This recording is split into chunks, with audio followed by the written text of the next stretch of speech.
10 meters away, a big-headed monster with 8 legs on its lower body and 4 tentacles on its upper body stared at the thermos cup in my hand, drooling through its jagged teeth. I swallowed hard, my legs trembling uncontrollably as I quietly stepped back. Clang! I bumped into the tightly closed iron door. The crisp sound echoed in the empty environment, and the aimless monsters wandering around the campus instantly fixed their gaze on me, yet remained motionless. Their green eyes glowed like wolves spotting prey in the night, making my scalp tingle with fear. I cursed inwardly. Damn, it looks like I can't get away. Ding dong. The game will officially start in 30 seconds. Players, please proceed to the teaching building. An unknown mechanical voice sounded in my mind. As the voice ended, the monsters began to stir. Without time to think, I took off running. I counted the seconds in my head. Just as the time was about to run out, I was still some distance from the teaching building. My anxiety grew as I kept an eye on my surroundings. Ding dong, time's up. NPCs are now free to move. With that single sentence, the monsters were unleashed and lunged at me like snow falling from a kicked tree, densely packed. The green giant spat out black slime, the acrid smell making me want to vomit. I deftly somersaulted to dodge it, only to crash into the big-headed monster that had suddenly appeared in front of me. Startled, I instinctively jabbed my fists into its eyes. It howled in pain, giving me a chance to jump away, but a glob of slime hit me.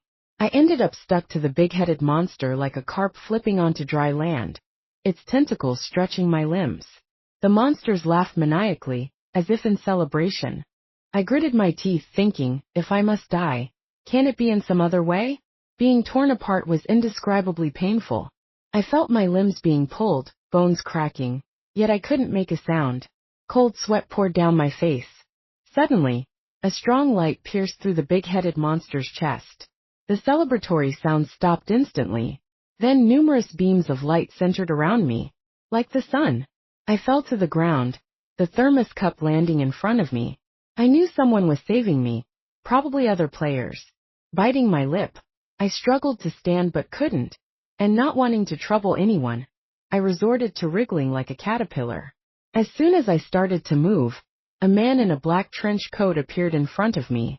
Wordlessly and efficiently, he picked me up and carried me to the medical room in the teaching building. The room was well equipped, even with a place to shower. I'm safe now, I thought. The last thread of my mental strength snapped, and I closed my eyes, hoping to rest for a bit. Hey, don't sleep, hold on, sis. I heard a rough male voice just before I lost consciousness. As soon as I opened my eyes, I saw 4 heads eagerly looking at me. Hey, the little sister is awake, said the man in the jacket. How are you feeling? Are your legs and hands okay? Asked a girl with a rather magnetic voice. My consciousness gradually returned, and I moved my body, surprised to find I can move my limbs. I jumped off the bed and bounced around a few times. When I saw the man in black sitting nearby, my heart inexplicably trembled. I thanked them a few times, and the 2 sisters quickly wrapped their arms around my shoulders, handed me a set of clothes, and told me to change. Even after changing my clothes and taking a shower, I still felt as if the stench of rotting corpses clung to me. We had just exchanged some clues about the game when we heard a mechanical voice. Ding dong, the game has officially started. The first floor obstacles have been set. In fact, it was just me asking for clues. I didn't really know any useful information. We had to pass through 4 floors and reach the lit classroom on the 5th floor to find a way out of the game. There were only 6 players in the game. They had already reached the 3rd floor, but chose to come down to the 1st floor to rescue me when they saw I was trapped. The man in black, who was the boss, handed me a gun expressionlessly and led the way out of the infirmary. As soon as we stepped out, the lights inside the room went out instantly, and the deep, dark corridor made my heart race. Something was roaring and pressing in the darkness, but after walking for a long time, we still didn't see any monsters. I asked Jane Quinn, who was holding my hand. Sister Jane, what exactly is the difficulty on the 1st floor? Her white dress fluttered as Jane Quinn gently replied, Just follow me and you'll know. Follow? It sounded so familiar. I seemed to remember someone else saying the same thing. My mind was in chaos, and I couldn't sort out my thoughts, leaving only one clear goal: to follow Jane Quinn. As we moved deeper, unease surged in my heart, as if I would die if I didn't wake up soon. I stared at our clasped hands and suddenly realized that when we left the infirmary, we weren't holding hands, and Jane Quinn's voice was magnetic, not gentle. In an instant I woke up, shivering involuntarily. The surrounding scene changed, and the person holding my hand, no, the monster, revealed itself. One of its heads turned to look at me while the other continued to look ahead, its claws gripping me tighter and more excitedly.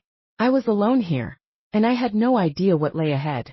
I forced myself to stay calm, but looking at the monster, I knew I had to act fast. "Sister Jane, my shoelace is loose. Let me tie it," I said, seizing the chance to free myself from its grip. Its claws tightened around me momentarily, as if considering, then it cracked a wide grin, mimicking Jane Quinn's smile, and let go, saying, "Go ahead and tie your shoelace." As soon as I crouched down, I quickly pulled out the laser gun from behind and shot at the monster's heart. It didn't expect me to break free from the illusion, and stood there stunned before lunging at me with its two heads, looking incredibly eerie in the dark. I missed my first shot and didn't wait around to die. I ran back while forcing my hands not to shake. "Bayou!" I fired another shot, hitting its eye. The pause gave me a chance to escape, and I ran towards the restroom. In my mind was the man in black's warning: if you encounter insurmountable danger, run to the restroom or open the thermos directly. The two-headed monster quickly caught up, one eye bleeding, and its tongue curling like a rope to lift me off the ground. The stench of the monster filled my nose. I was desperate, my mind a jumbled mess, my sweat-soaked clothes clinging to my skin. As its mouth neared me, I struggled to free one hand, pulled out the gun, and shot it in the throat. The tongue binding me retracted, and I immediately fired another shot at its chest. This shot was steady, and it dissolved into a pool of blood. I hadn't even had time to breathe a sigh of relief when the blood reformed into a one-headed monster. I bolted in shock. No one told me this monster couldn't die. I was pinned to the ground by a monster's leg, unable to move, and I thought I was done for. But then two beams of laser light descended from the sky. I felt the pressure on my back release, freeing me from my shackles. I looked up in a disheveled state to see the man in black. I followed the others in calling him boss. "Boss, thank you." The man in black spoke succinctly. "The eyes of the two-headed monster are its heart." I nodded, understanding. Then I followed the man in black to the bathroom door. I hesitated for a moment, but seeing the boss enter without hesitation, I followed him closely. He had told me in the medical room that we were a team, and that I should stick close to him and not wander off. But as soon as I stepped outside, I fell into an illusion and got separated from him. Inside, it was not a bathroom but the medical room. As soon as I stepped in, a voice rang in my head. "Ding dong. Congratulations, Player 6, for clearing the first level. The passage to the second level will soon open. Please sit and wait." Jane Quinn, dressed in a white dress and spotless, spoke to me in a childlike tone. "My fault. I forgot to tell you about the two-headed monster exception. They never appeared in the first level before. I got careless." I lowered my gaze, contemplating her words. The difficulty of each level changes, and they had cleared the first level many times before. Many times. But previously, Brother Doug had said that I was the first person the boss had come down to rescue. Unconsciously, I shifted my gaze to the man standing to the side. He leaned against the edge of the hospital bed, arms crossed, with a cold expression. Another woman, with a high ponytail and looking as tough as the boss, comforted me. "Xiaoyu, you're amazing. For your first time, to do this well without using the thermos is really impressive." The thermos was a newbie protection charm that could protect a person 3 times. The charm could be anything, like Jane Quinn's hairpin. When I stepped onto the campus, the only thing I had was the thermos, so it became my protection charm. Chubby and another guy chimed in. "Yes, Xiaoyu, why didn't you use the thermos?" I instinctively gave a simple smile. I was afraid if I used it up, it would be more dangerous later on without it. As soon as I finished speaking, I felt the man in black's gaze on me. a hint of a smile on his otherwise cold face. After showering, I curled up in a corner chair, hugging my legs, the stench still lingering in my nostrils, making me frown in disgust. At that moment, the man in black walked over and stopped beside me. I looked up at him puzzled. "Boss?" The man in black handed me a piece of paper with a note. "Do not use the protection charm after the 4th level." I lowered my head, my eyes flickering, and clutched the edge of the paper. After a while, I looked at the boss gratefully and nodded, pretending to understand yet trust him. To my surprise, he frowned and ignored me. Just then, Jane Quinn came out from her shower. I quickly tucked the note into my sleeve, pretending nothing had happened, though I was full of doubt. Why did the boss write a note to tell me? Is there a mole? Why can't the thermos be used after the 4th level? Is their organization good or evil? And why was he unhappy when I showed gratitude? In the end, I shook my head thinking, a man's heart is like a needle at the bottom of the ocean. I headed towards the only 2 beds in the medical room. The 2 men were already sound asleep on the floor. After climbing into bed, the boss sat in the chair I had been in earlier, closing his eyes to rest. It dawned on me. Was he upset because I had sat in his chair? I pouted and lay down. Ding dong. The 2nd layer of obstacles has been set up. The game will start in 10 minutes. There was no concept of day or night in the game. The piercing mechanical sound rang in my head, and as soon as I opened my eyes, my mind instantly cleared up. The other 4 teamed up in pairs and left first, leaving only the boss and me in the infirmary. After much consideration, I decided to take the thermos. If what the boss said was true, it would be worth using this lifesaver sooner rather than later. My fingers pressed against the cold cup wall, tightening, and I picked up the cup and turned around, unexpectedly meeting the boss's gaze. Before I could speak, he turned and walked out. I hurried to catch up. Crossing the doorway, I noticed glass had been installed in the corridor.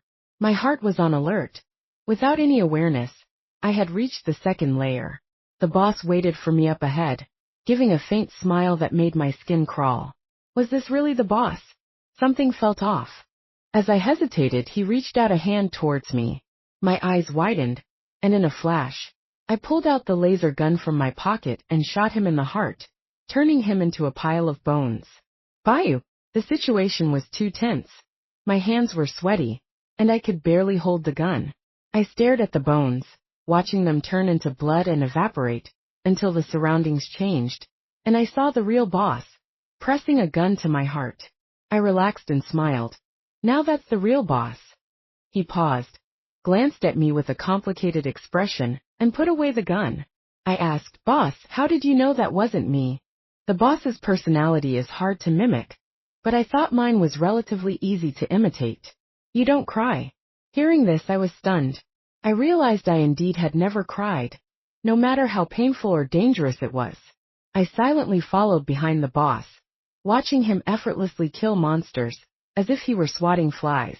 As if knowing what I was thinking, he added, "You're the first." I was the first player in this game who had never cried. That's why he quickly noticed the illusion, and personally came to save me. His keen observation brought me an unconscious sense of joy. I ran to his side, picked up the laser gun, and started practicing shooting. I needed to practice. Gradually, we reached a hall where a piano was placed, and a winged centaur sat on the chair. The melodious sound of the piano filled the air. The boss immediately said, "Don't listen." I reacted quickly, but still, a few notes reached my ears. The music coursed through my body like an electric current, gripping my heart tightly. Hiss! I clutched my heart, and fell to my knees, feeling like it would explode. The next second, the boss put soundproof headphones on me, and shot a laser at the centaur. The music stopped, but the centaur just gave us a deep look before disappearing. A few white feathers were left on the ground. I lay there curled up, forehead covered in cold sweat, clenching my teeth. The boss opened my thermos, tilted my head, and poured some peach oolong tea into my mouth. I felt much better. My first reaction upon waking up was, "Boss, can we still drink this tea? It's overnight tea." He unexpectedly paused and smiled. "Don't worry, except for players and monsters, everything else in the game is frozen." He smiled, no longer his usual cold self, his eyes soft and captivating. I lowered my gaze, feeling a bit awkward, and thought to myself, was he always this handsome? After the centaur left, the hall became empty. Just as I was about to move forward, Boss called me over to sit on the piano bench. My small head was filled with big questions. Boss, shouldn't we be looking for the exit? How could he have the leisure to play the piano? He didn't respond, his cold eyes just kept staring at me, making me feel uneasy. Alright, I'll play. As soon as I placed my hands on the keys, the music flowed out automatically. It wasn't me playing it. It was playing me. When the piece ended, a wall appeared beside the piano, with a door on it. Boss immediately walked towards it, and I grabbed his hand. I still don't understand the pattern for the exit's appearance. On the first level, Boss and I defeated 2 monsters, and the exit appeared. On the second level, we killed many monsters, but no exit appeared. After encountering the centaur, I played a piece, and the exit appeared. What is the pattern for the exit's appearance? I asked. Defeat monsters that don't match the difficulty of this level. The unusual aspect after defeating them is the exit. Did you encounter 2 monsters on the first level? He didn't say anything, but his eyes told me they had. I squinted, thinking of Jane Quinn, and muttered, monsters disguised or bewitched. Boss knew I had figured it out. He leaned down and whispered in my ear, monsters disguised. His breath on my sensitive ear was warm and slightly burning. Back in the infirmary, the atmosphere was tense. I scanned the room and noticed someone was missing. Brother Doug was huddled in a corner, head down, lost in thought. Rachel Jiang, with her ponytail, was sobbing, a stark contrast to her usually cold demeanor. You're back. Big brother Leo, he died. The man beside me instantly changed his demeanor and coldly asked, what happened? Rachel Jiang, stumbling over her words, explained that Big Brother Leo sacrificed himself to save Brother Doug. Big Brother Leo. I remembered the man who rarely spoke, but always silently cared for me. I discreetly observed Jane Quinn. She looked grief-stricken, not faking it, but I clearly saw her lips curl slightly. I turned my gaze to Chubby, only to find that despite his tears, he was also smiling. A chill ran through me. Had Chubby also been replaced by a monster? I suddenly felt a sense of dread. How many real people were left in this room? Before everyone went to sleep, I suggested. For the next level, let's all act together. Everyone's eyes focused on me, and I shivered. I'm scared, okay, Sister Jane? Jane Quinn embraced me with pity. Xiaoyu is only 18. Having to go through all this must be terrifying. We'll protect you tomorrow. 18? How did she know? I hadn't mentioned my age when exchanging clues, because I didn't even know my own age. My mind was hazy about my personal details. A hint of suspicion crossed my mind, but I suppressed it and glanced at Boss. Our eyes met, and I saw the amusement in his eyes. I quickly looked away, pretending nothing happened. He had seen through my act of feigning weakness. I don't know how long I slept, but the mechanical voice woke me up. The third layer activated. The stench not only hadn't dissipated, but had become even stronger. Stepping out of the infirmary, we arrived at an art gallery filled with bizarre statues and paintings. Raising an eyebrow, I asked, the school has an art gallery? Rachel Jiang walked over to a spot and exclaimed, Xiaoyu, why is there a photo of you here? As soon as she finished speaking, Chubby and Jane Quinn's expressions became inscrutable. Noticing their change, I kept my hands in my pockets, tapping the inside of my clothes. I walked over to Rachel Jiang and saw a photo display encased in plastic, and sure enough, there was a picture of me. It was labeled, Monster Academy Outstanding Student, Class 2-2 Silent Whisper.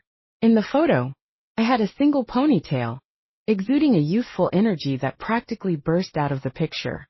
But in this environment, those words looked especially eerie. Rachel Jiang and the others silently distanced themselves from me. I laughed inwardly. Rachel Jiang being scared is one thing, but what are Jane Quinn and Chubby, 2 monsters, afraid of? They're quite good at pretending. The boss spoke, find the exit. The atmosphere turned quiet. I was left behind, and soon, smoke filled the gallery, and the monsters from the paintings and statues came to life. After the training from the first 2 layers, I was already quite skilled. Silently, I used a laser gun to kill the monsters, while searching for the ones that didn't belong to this layer. Thinking about the monsters that didn't belong here, I caught a glimpse of Jane Quinn quietly approaching Rachel Jiang. It wasn't hard to guess what she wanted to do. As I watched to see what method she would use to harm Rachel Jiang, a thought struck me, and I nudged the boss with my elbow. The boss had previously mentioned the possible monsters in the third layer. He glanced at me, and I saw a strange look in his eyes. Jane Quinn pressed a laser gun to Rachel Jiang's back. Rachel Jiang turned around in panic, eyes wide. At that moment, I raised my laser gun and shot Jane Quinn in the heart from behind. As she fell, she looked at me in disbelief. I watched her dissolve into a pool of blood without any emotional reaction, then looked up at the fallen Rachel Jiang, who was retreating. I smiled and said, "Sister Rulin, don't be afraid. She was a monster and was about to kill you." Rachel Jiang trembled and muttered, "Monster, you're a monster. You even kill your own. Our sides are different, aren't they?" Besides, she had been trying to kill us from the start. I gave up trying to comfort her, and walked over to the boss, who had just killed Chubby in the chaos. Seeing his calm demeanor, I wondered, why aren't you the least bit sad? After all, Chubby has been your teammate for so long. I had no connection with them, so naturally, I wasn't sad. But the boss's calmness seemed off. Chubby had said before that he and the boss had depended on each other for 4 layers, sharing a bond forged through life and death. I guessed that Jane Quinn and Chubby had been replaced by monsters shortly before I returned to the infirmary after passing the first layer. The boss said, "They're all monsters. What's there to be sad about?" At first, I didn't understand. They had turned into monsters, which meant they had died. But then I quickly realized that since they were monsters and had killed Jane Quinn and Chubby, by killing the monsters, we had avenged them. So there was no sadness. After killing the 2 of them, the exit appeared. I reached out my hand to help Rachel Jiang up, but she avoided it. Her cautious demeanor puzzled me. From my time with her, she didn't seem like someone who would be scared like this. A gentle and resilient person. Could she be so affected by me killing a monster? And with her intelligence, she should understand that killing the monster was avenging Jane Quinn. I looked at her back, lost in thought. Only the 3 of us remained in the infirmary. Rachel Jiang huddled silently in the corner. I glanced at her and went to take a shower. "Boss, Silent Whisper is that person. We can only survive if we kill her." The clear voice reached my ears, the sound of running water, seeming to come from another world. I stood motionless with the shower head in my hand, shocked by Rachel Jiang's loud plotting. I didn't want to listen, but the voice pierced through the water noise. Something's not right. Rachel Jiang wouldn't be so foolish as to plot loudly. Game, Monster Academy's outstanding student. Jane Quinn said I was 18, and only by killing me could they survive. One thing after another connected in my mind, and I suddenly realized that I might be some big boss. But in my memory, there was none of this. The pungent smell of rot seemed to break through my skull, interrupting my thoughts. I pinched my nose and quickly rinsed off. Wrapping my hair in a towel, I walked to the boss and softly asked, "Who am I?"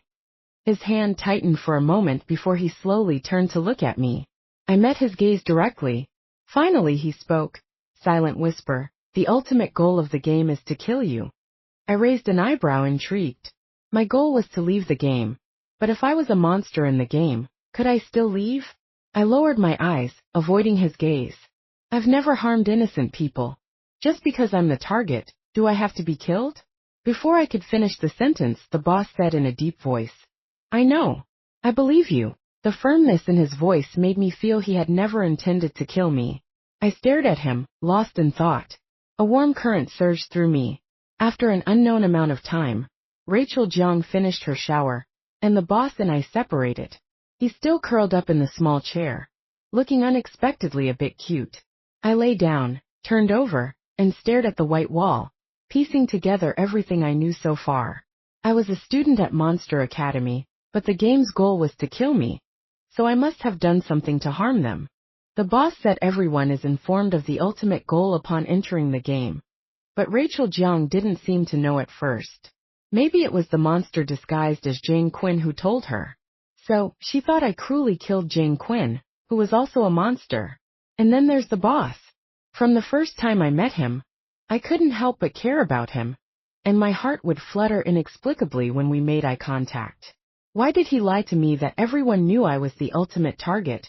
And what did the note he gave me mean? The fourth level, the thermos, the protective charm. So, if on the fourth level, I was supposed to use the thermos. Thinking about it, I fell asleep. The fourth level. Outside the door was an indoor swimming pool. As I stepped into the pool area, I couldn't understand the school's structure. The pool was full of seahorse people, with the upper bodies of seahorses, human legs, and bare paws, all in bizarre forms. All the monsters stared at us in unison. This was the first time the monsters appeared to be waiting for us. They made way to the center of the pool, where a centaur with white wings that glowed stood in the water, watching us. Him again. The thermos in my hand shook slightly, as if something inside wanted to break free. The seahorse people let out low growls, and suddenly, a large number of seaweeds appeared in the pool, entwining around us like vines. The boss shot a laser near me, sending a seahorse person flying with a cry. This was just the tip of the iceberg. I knew the centaur hadn't made a move yet. Once he did, we might not have a chance to survive. I kept my eyes on the centaur, ready to react at the first sign of movement. In the next moment, the centaur waved his hand, and an invisible wave cut across. Just as a seaweed came at me, I dropped to the ground, and the boss quickly shot a laser at the thermos in my hand. Instantly, a wall of gas blocked the wave. I widened my eyes and looked at the boss. He had told me not to use the thermos after the fourth level. So what would happen if I used it? I soon found out. A faint mist from the thermos entered my mind, transforming into numerous, complex, and hard-to-digest memories. I felt something return to my body, a familiarity that didn't raise any alarm. The protective charm was just to provoke me. If not for the centaur's actions, I might have used the thermos voluntarily, due to his previous words and behavior. And the memories would still flow back into my body. There was no time to process it. The centaur seemed to realize something and started attacking frantically, trying to knock the thermos away. I dodged each attack with practiced muscle memory. The centaur, enraged, flew in front of me, grabbing my neck. My neck was fine, but his hand got burned. But slowly, I began to have trouble breathing. I heard the boss's frantic shout. Silent whisper. His voice was panicked. It was the first time I'd seen him lose his composure. I looked at the centaur's face and smiled.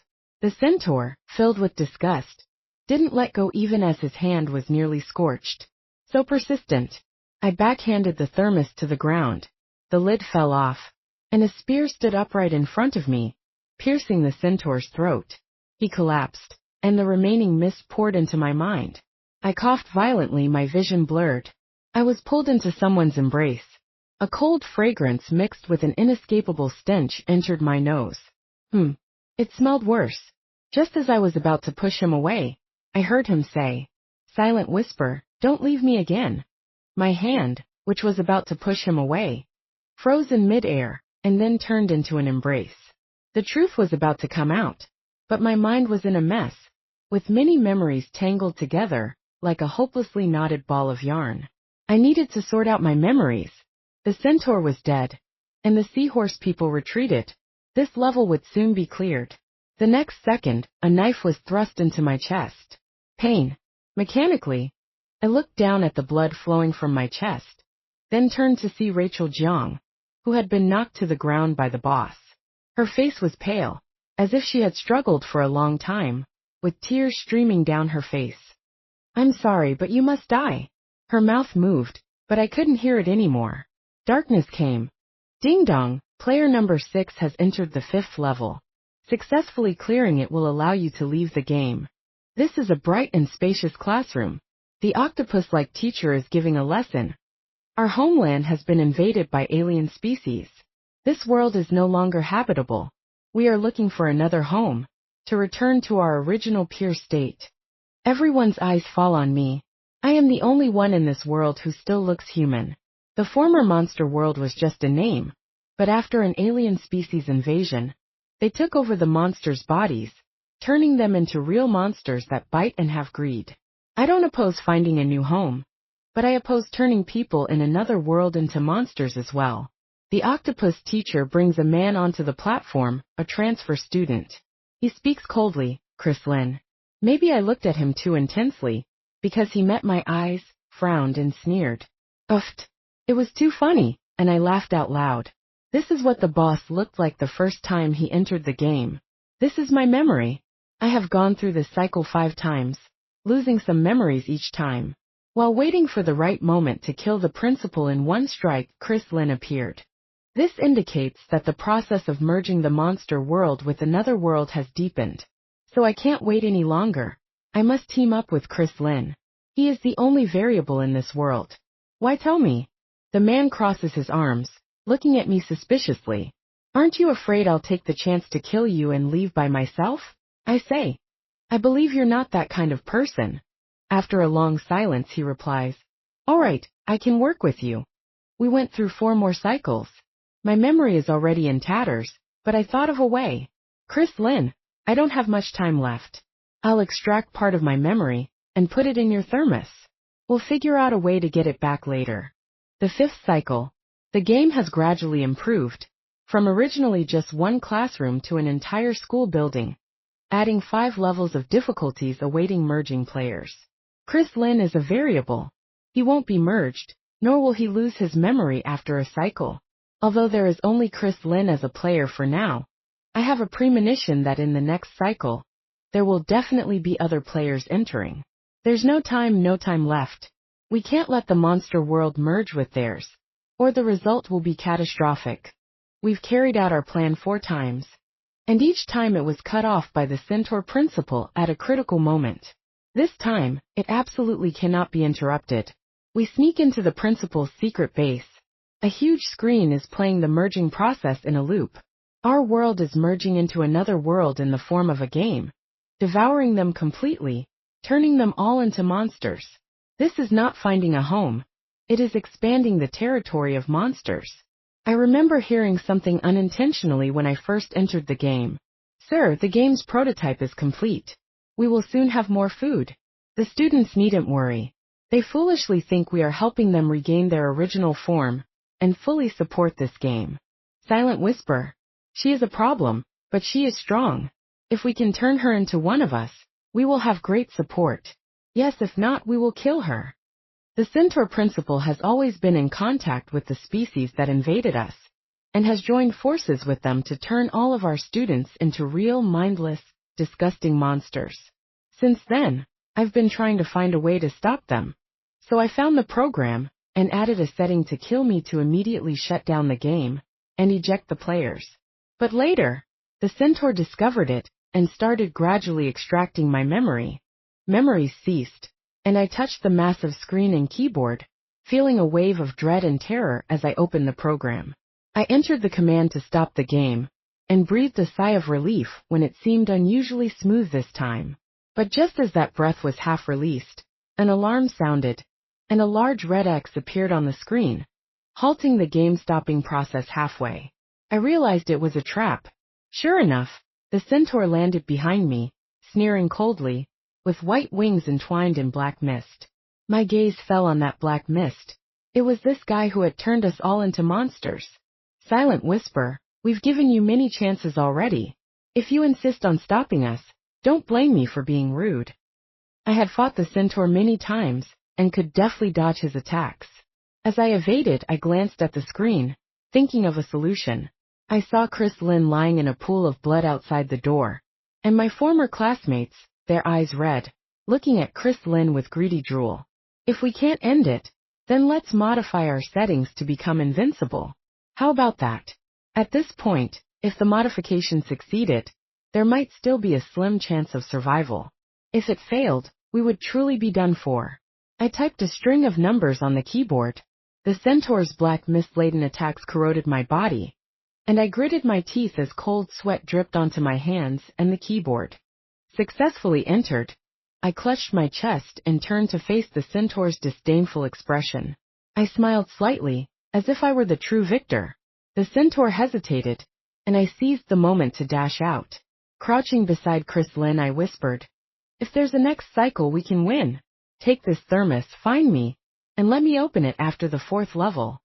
Then, I poured all my memories into it. A swirl of black mist formed a spear, piercing my heart. Silent whisper. Chris Lynn's voice rang out in anguish. After being pierced, I hovered in midair, watching the 6th cycle unfold. I saw Chris Lynn moving from the 1st to the 4th level, then repeatedly back and forth. One day, 4 players appeared simultaneously.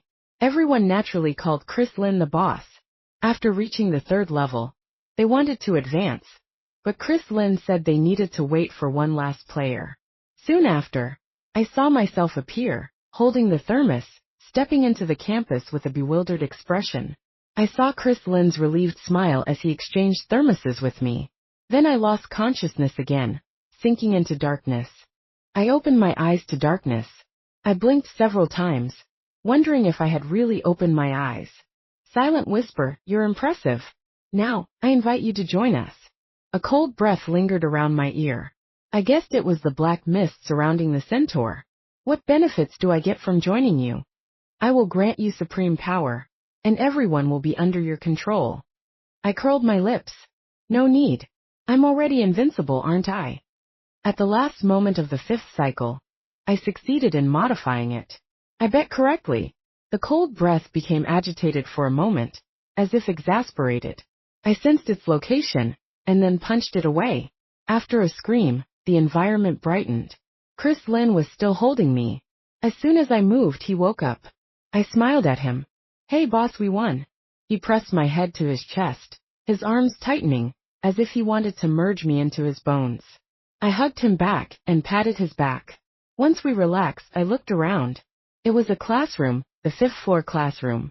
We walked to the Centaur's secret base, which was exactly the same as before, unchanged. Chris Lynn reverted to his expressionless boss demeanor, except for the hand that wouldn't let go of mine. Rachel Jung was resting in the infirmary. I touched the keyboard, where dark red blood had solidified in the gaps, and entered the command to stop the game. Ding dong, game clearance successful. Ding dong, game stopped. Please exit. A door appeared behind us, and we passed through it. The stench hit us, 100 times more nauseating than in the game. I opened my eyes and found myself lying on a platform. No one was around, the floor littered with monster corpses, and a computer beside me. What's going on? Where am I? Soon, someone in a white lab coat entered. He was stunned when he saw me awake. You. How are you awake? I frowned. Who are you? Where is this? He ignored me and made a call, speaking rapidly. I only caught. Silent whisper is awake. I watched him become agitated, jumping around. Then he put down the phone and rushed to me.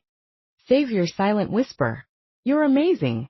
I sensed he meant no harm, but his attitude was odd, so I just calmly watched him. He realized I didn't know what had happened and briefly explained. When the monster game first started merging, it attracted the nation's attention, so they sent Chris Lynn into the game to explore. After the 5th cycle, Chris Lynn risked his life to send a message, asking them to bring me to the lab and protect me. By then, the monster game had almost fully merged with the real world, but they managed to find me. To keep me alert and suspicious, they filled the lab with monster corpses, ensuring the stench would follow me and prevent me from getting lost in the game. I suddenly understood why Chris Lynn entered earlier than other players. All his peculiarities now made sense. With Silent Whisper awake, the game stopped, and no more monsters would appear in our world. I closed my eyes, feeling calm, neither happy nor disappointed. The person in the white lab coat tactfully left, cleaned the lab, removed the stench, and prepared a bed for me. I lay on the bed, eyes tightly shut against the wall, but couldn't sleep.